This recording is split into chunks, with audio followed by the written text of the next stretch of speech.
I was exactly where you are now. I hit all the right books, classes, and conferences on Agile and leadership, but I wasn't changing mindsets. It took me almost a decade of study with elite performers in every arena to formulate the 4-pillar framework of vision, focus, resilience, and adaptability that I want to share with you now. I want you to skip the mistakes and go straight to the results. Imagine the feeling of making real impact with leaders and your peers and getting predictable results with your teams. The Forge picks up where regular training leaves off, making you an uncommon Agile leader. And you can apply your skills and start getting results right away. So join us in the Forge. Click the link below in the show notes. Now recruiting for the fall cohort. My friends, welcome back. Thank you for joining another episode of Badass Unscripted. This week, I want to revisit the idea that what you seek to avoid will find you. In my experience, the things that you avoid, whether it's because that thing scares you, maybe you believe you're not good at it, maybe you believe it's too hard, what you avoid will find you. Put simply, those things will keep coming up and biting you in the butt. If you're unable to face and conquer your discomfort, those things will continue to cause pain in your career, your happiness, your relationships, your personal life. So as a philosophy, we have to embrace the idea that the things that make us uncomfortable are teachers, they're lessons. Whether we choose to accept them is up to us. How many people do you know, have you seen, who have clear gaps, clear areas where their skill set isn't great? Great example with me, I'm a guitar player.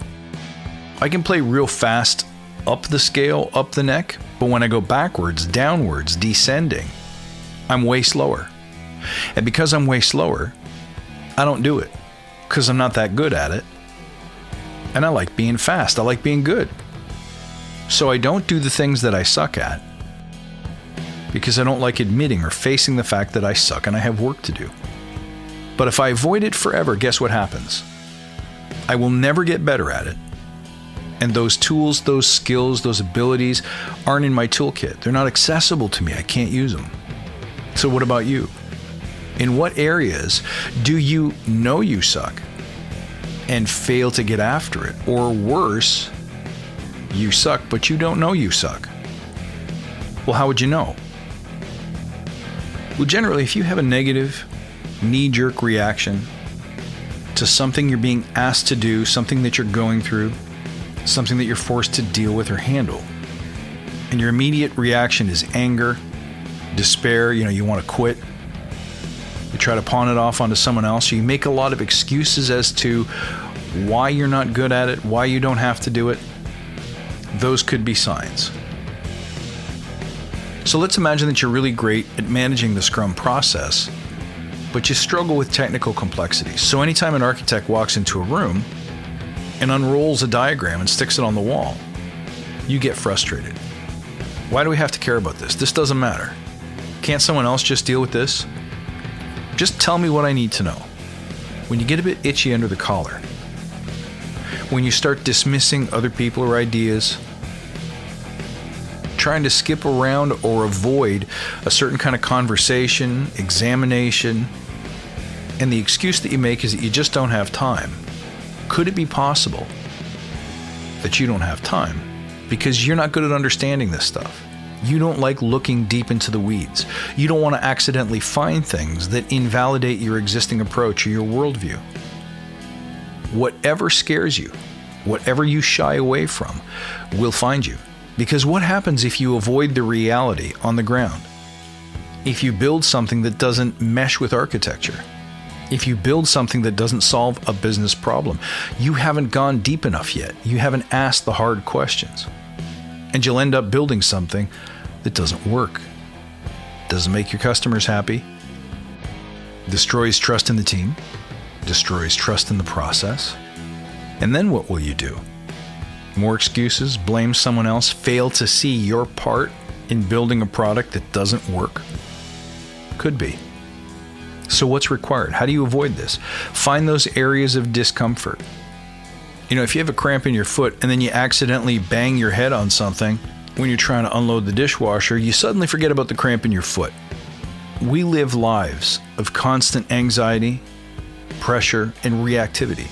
Sometimes it can be difficult to know that we're even reacting poorly, to feel that avoidance. So could you just take a deep breath and look backwards on your day? Look backwards on the hour and just notice, is there anything that you had a knee-jerk reaction to that doesn't make sense, defies logic, seems excessive, didn't fit the situation, something that's not like you, something that wasn't very leader-like?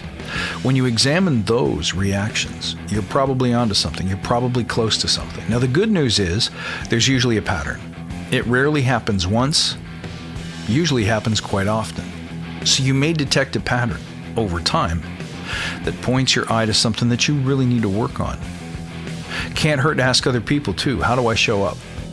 And if you got a good set of colleagues, you have people that you trust to give you open and honest feedback, you might be lucky. They might tell you, you're great, you do this well. But anytime someone has an opinion that differs from yours, you storm out of the room. Okay, I didn't know that. Here we have an opportunity to learn and to grow and to fix, to remedy. We could plug that gap. These limitations, however embarrassing they might be to face, are opportunities. It's a welcome mat from the universe saying, if you work on this, if you fix this, you become a 360-degree leader. You become unbreakable, unshakable, unperturbable. That's what we want in our leaders.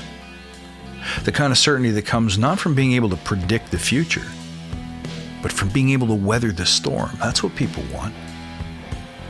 If you don't work on it, it's going to bite you.